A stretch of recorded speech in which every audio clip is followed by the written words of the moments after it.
first, before we get into the nitty gritty of the discussion today on API manufacturing, I want to start by talking about why we're talking about this today.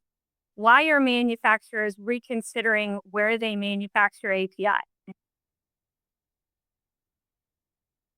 Hugh, do you want to go first since you're at the top of my screen?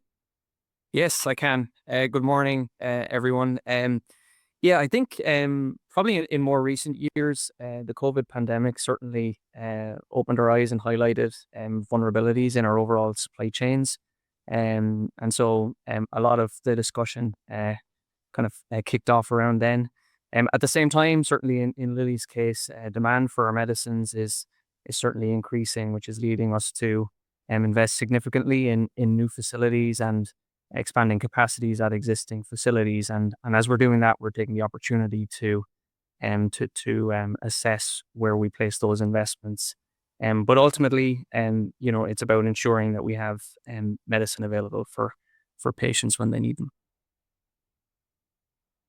Wonderful. Thank you so much. Dennis, do you want to go? Sure.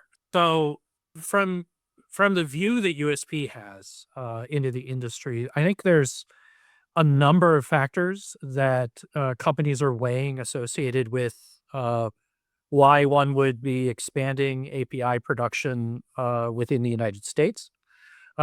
Certainly, the issues around quality and the ability to ensure that there's a well-developed quality system is easier to do in the United States than perhaps a company or a country such as China as it relates to interactions with the FDA.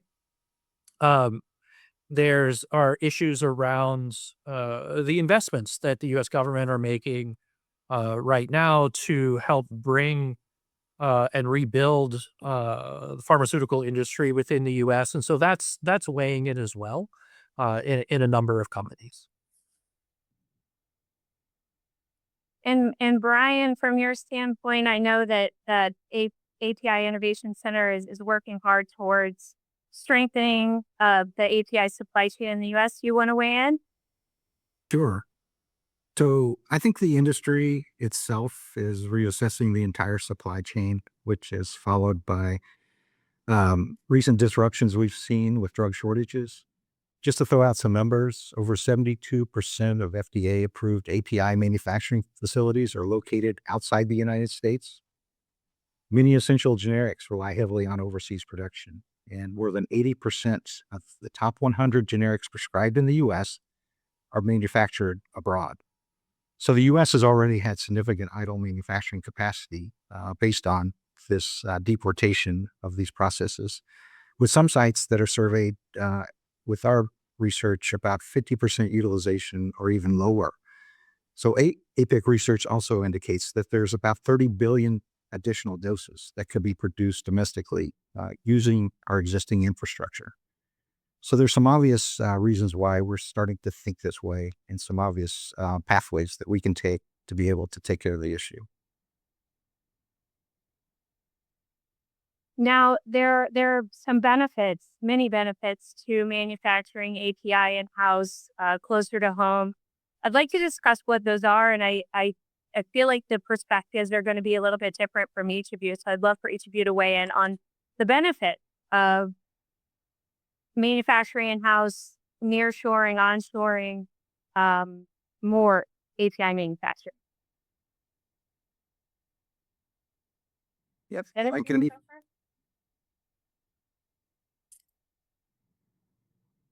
Katie, from my perspective, I think greater visibility and control over quality and timelines is a critical piece to this.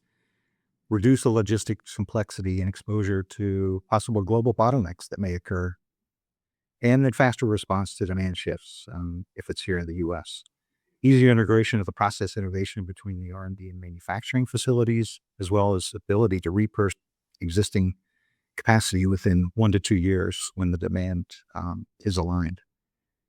Those seem to be critical pieces for us, and we're starting to see opportunity to be able to exploit those within the U.S. Yeah, Katie, and then I can Oh, go ahead, Hugh. yeah, so I can probably share a couple from our perspective.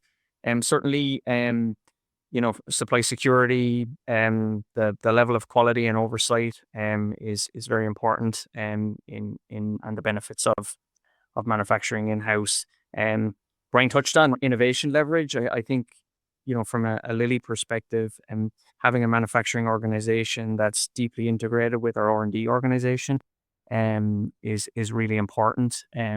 Allows us to kind of co-develop faster, um, which then can lead to speed for patient. And then probably the last one that we focus very heavily at Lilly is on sort of talent and culture. And so by manufacturing in-house over many years, you're building deep organizational capabilities, and that your own people become experts in your process. And we've certainly seen massive benefits by doing that through the years. Yeah, I would I would add to that some perspectives that I honestly just talked to someone about on Friday when we were having a USP workshop around supply chain interventions and supply chain strengthening. This particular individual is with a fairly well known generic company that has plants currently in the U.S., Ireland, and in India. And some of the things that she talked about was around um, making an appropriate decision as to where to start that manufacturing for that particular API, whether that would be in any of those particular countries.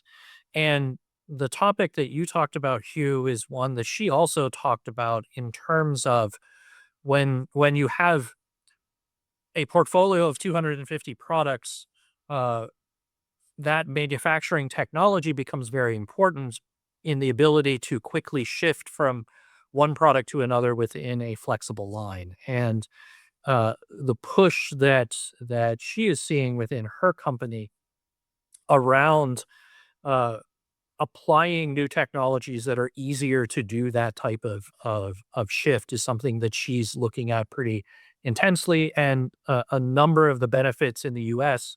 around our great educational systems, the various other groups that they can connect into are kind of feeding into that.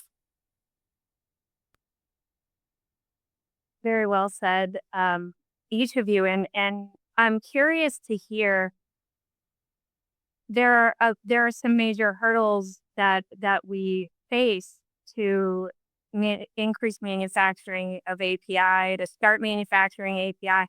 And what I'm hearing from you is it's different for generic manufacturers versus branded manufacturers. And so I'd love for each of you to weigh in. What are those challenges? Hugh, if you'd like to start from a branded manufacturing standpoint.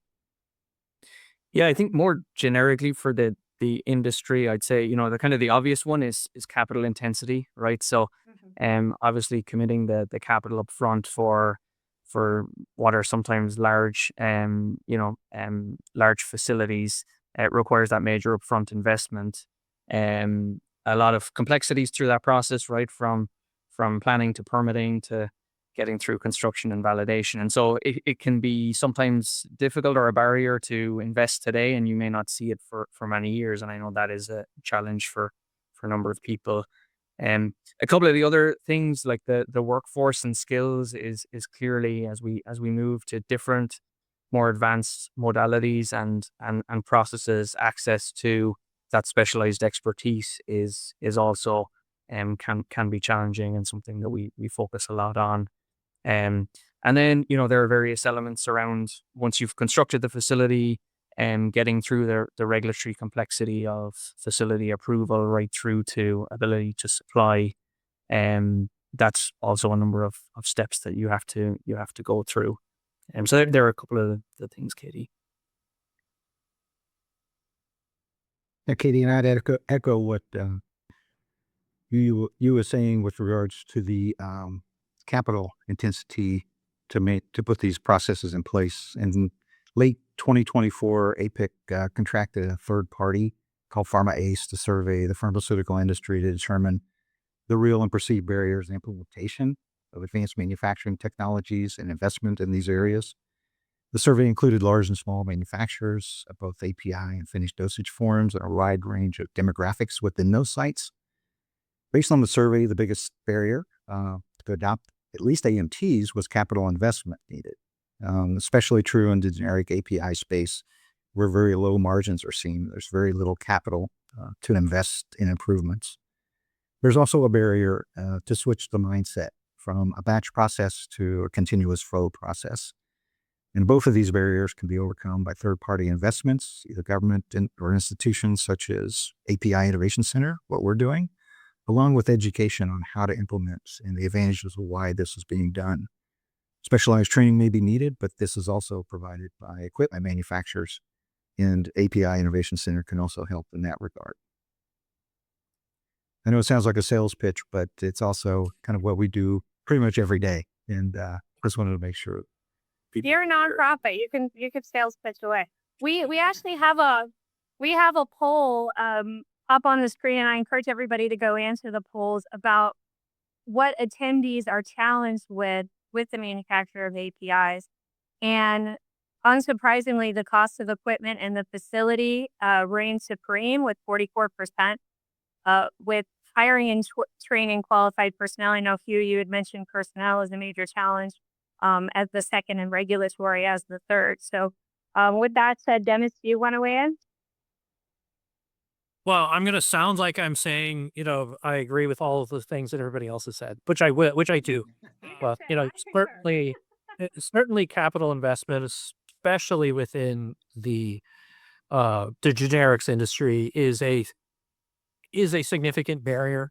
That comes back to the comment I made previously about the view of, if I'm going to make an investment, I need to be able to make multiple drugs with this investment, not one or a specialized way of doing it.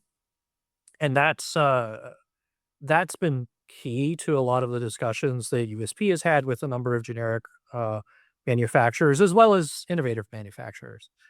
I think the training part is a really interesting one, because Brian mentioned one of the barriers that we see all the time that's not capital and regulatory, which is the barrier of doing things in a different way than you have done for 50 years.